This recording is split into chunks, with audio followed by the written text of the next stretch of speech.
वैसा ही same question है जैसा आपने फोर्थ क्वेश्चन किया था, बस कुछ छोटे से यहाँ पर चेंजेस हैं। देखिए, यूक्लिड विभाजन प्रमेयिका का प्रयोग करके दर्शाइए कि किसी धनात्मक पूर्णांक का घन। तो पिछले वाले क्वेश्चन में या फोर्थ क्वेश्चन में धनात्मक पूर्णांक का वर्ग करना था, और यहाँ पर क्या करना है, धनात्मक पूर्णांक का घन करना है। घन का मतलब क्यूब करना होगा, घात 3। अब धनात्मक पूर्णांक का घन 9m, 9m प्लस 1 या 9m प्लस 8 के रूप का होता है। तो अब यहाँ पर 9m या 9m प्लस 8 लाना है। तो इसका मतलब कि हमें b का मान कितना लेना होगा। अब आप सोच रहे होंगे कि b का मान यहाँ पर क्या लिखा हुआ है, 9, तो 9 लेंगे। लेकिन ऐसा अगर करते हैं तो क्वेश्चन हो तो जाएगा, हम आंसर भी ले आएंगे, लेकिन कैलकुलेशन बहुत ज्यादा लंबी हो जाएगी।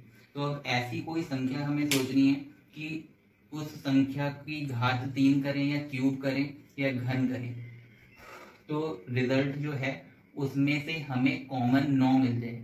तो ऐसी कोई संख्या हमें सोचनी है। तो वो संख्या क्या हो सकती है, तो उस संख्या को 3 ले सकती है। ऐसा क्यों? क्योंकि 3 की घात अगर 3 करते हैं तो 3 की घात 3 किसके बराबर आता है, 27 के बराबर। और 27 से हमें अगर 9 बनाना है तो 27 को आप 3 गुणा 9 के रूप में भी लिख सकते हैं। तो आसानी से यहाँ पर 9 या 9 बन जा रहा है। तो हम b का मान किस संख्या के बराबर लेंगे, तो वो 3 के बराबर ले सकते हैं। तो चलिए स्टार्ट करते हैं। अगर कोई कंफ्यूजन रहेगा तो उसको फिर से देखेंगे। लिख लेंगे, माना एक धनात्मक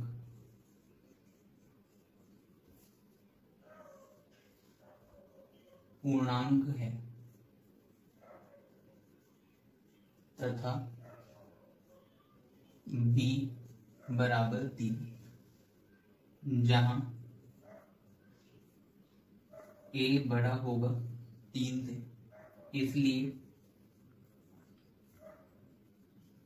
यूक्लिड विभाजन प्रमेयिका से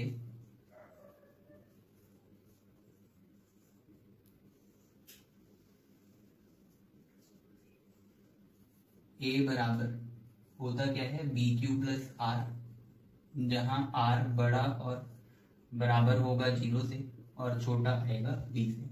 तो B का मान हमें क्या रखना है, 3। तो इसलिए A बराबर 3Q प्लस R लिख सकते हैं। और जहां अब R बड़ा या बराबर आएगा 0 से और छोटा किससे होगा, तो 3 से।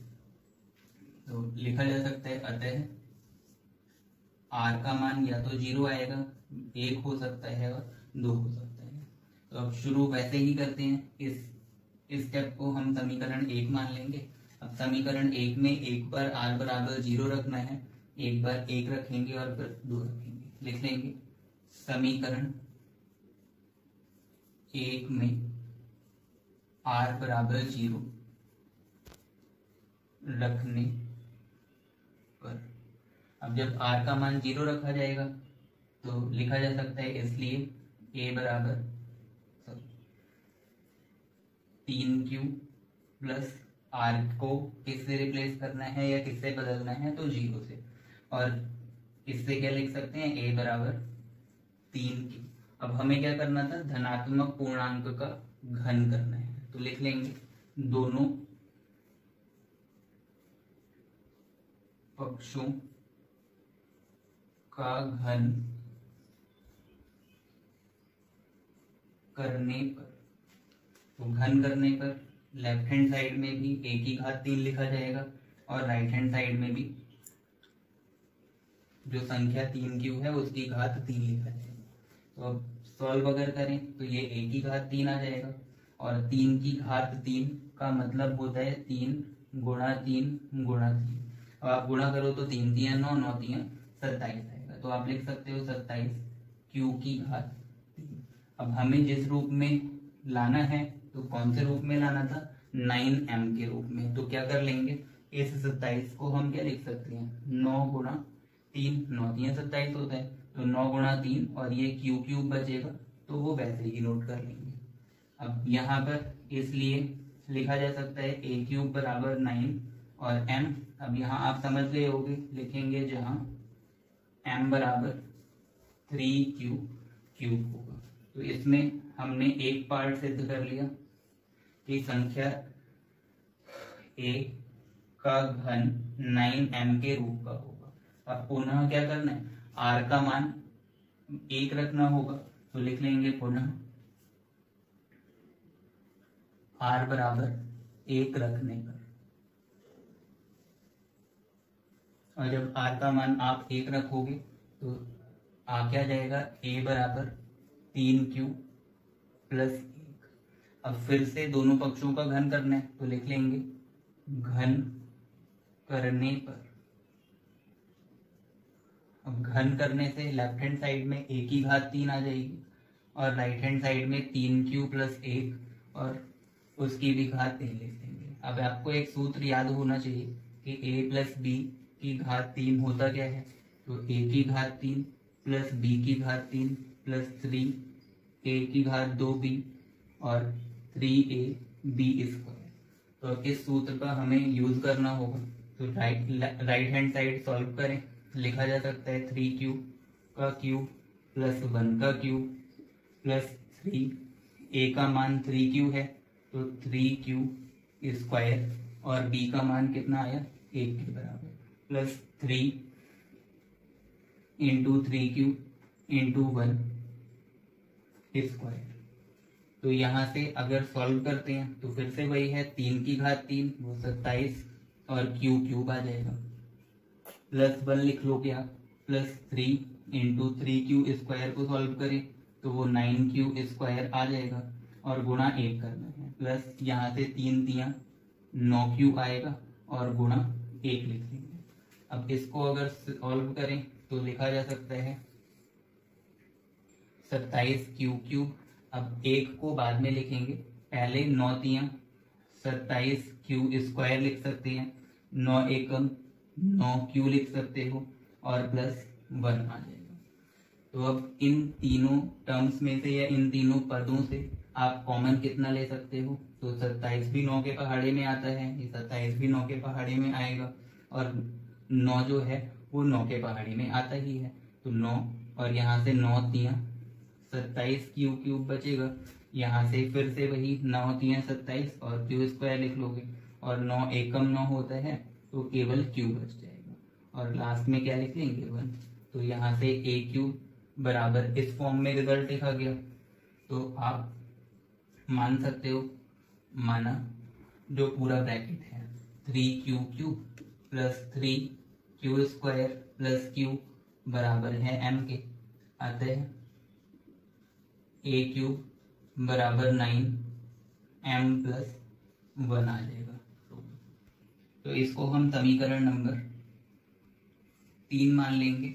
अब हमने सिद्ध कर लिया कि किसी भी धनात्मक पूर्णांक का घन 9m प्लस 1 के रूप का होता है। लास्ट स्टेप बचा है या लास्ट पार्ट बचा है, 9m प्लस 8 के रूप में हमें सिद्ध करना है। तो उसके लिए हम इधर लिख लेते हैं, देखिए लिखेंगे पुनः, अब कितना r का मान कितना रखना है हमें, तो यहाँ r बराबर 1 रखा था, तो इसी प्रकार r बराबर 2 रखने पर ऐसा लिख सकते हैं। और अगर r का मान 2 रखेंगे तो समीकरण 1 में a बराबर कितना आएगा 3q प्लस 2। अब फिर से वही कि हमें धनात्मक पूर्णांक का घन करना है तो दोनों पक्षों का लिख लेंगे घन करने पर। और अगर हम घन करते हैं तो इधर लेफ्ट हैंड साइड में a की घात 3 आ जाएगी और राइट हैंड साइड में भी 3q प्लस 2 या 2 और होल पावर 3 आ जाएगी। अब सूत्र फिर से वही लगाना है, a प्लस बी की घात 3 बराबर जो पहले हमने सीखा है। तो उस सूत्र की सहायता से आप लिख सकते हो 3q होल पावर 3, 2 की पावर 3, 3 a स्क्वायर भी है तो a square means 3q whole square और गुणा b 2 लिख लेंगे प्लस 3ab स्क्वायर, तो a का मान 3q और b स्क्वायर करना है तो b का मान कितना है 2, तो 2 की घात 2 लिख लेंगे।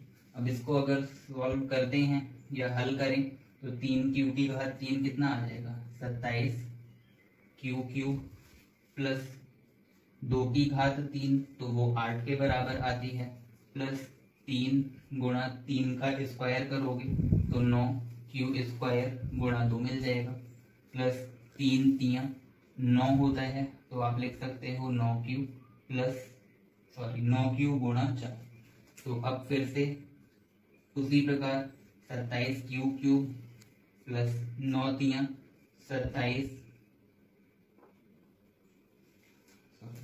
9 तियां 27 27 दूनी 54 तो लिख लोगे आप 54 क्यू स्क्वायर प्लस 9 चौक 36 क्यू प्लस अब कौन सी संख्या बची, तो 8 बच रहा है, यहाँ पर हम 8 लिख सकते हैं। अब इन तीनों संख्याओं या पदों से देखें तो 27 54 और 36 तीनों संख्याएं 9 के पहाड़े में आती हैं, तो 9 आप यहाँ से कॉमन लोगे, बचेगा 3 क्यू क्यूब प्लस 9 6 54 तो 6 क्यू स्क्वायर प्लस 9 4 36 या 9 चौक 36 तो 4 क्यू और प्लस क्या लिख लेंगे 8। तो यहाँ से ए क्यूब बराबर इस रूप में संख्या आ गई। अब लिख लेंगे माना जो पूरा ब्रैकेट जो कॉमन आता है उसके अलावा पूरे ब्रैकेट को हम मान लेंगे कि संख्या किसके बराबर है, m के, और अगर m के बराबर ये पूरा ब्रैकेट माना गया तो a क्यूब बराबर 9m प्लस 8 लिखा जा सकता है। इसको आप मान लो समीकरण नंबर 4। तो समीकरण 1 2 जो आई थी और समीकरण 3 लिखी हुई है बोर्ड पे, और समीकरण 4 की हेल्प से आप लिख सकते हो कि किसी भी धनात्मक पूर्णांक का घन लिख लेंगे। अतः किसी धनात्मक पूर्णांक का घन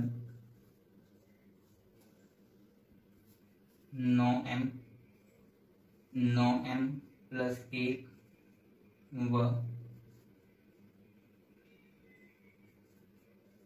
9m प्लस 8 के रूप का होता है। तो यहाँ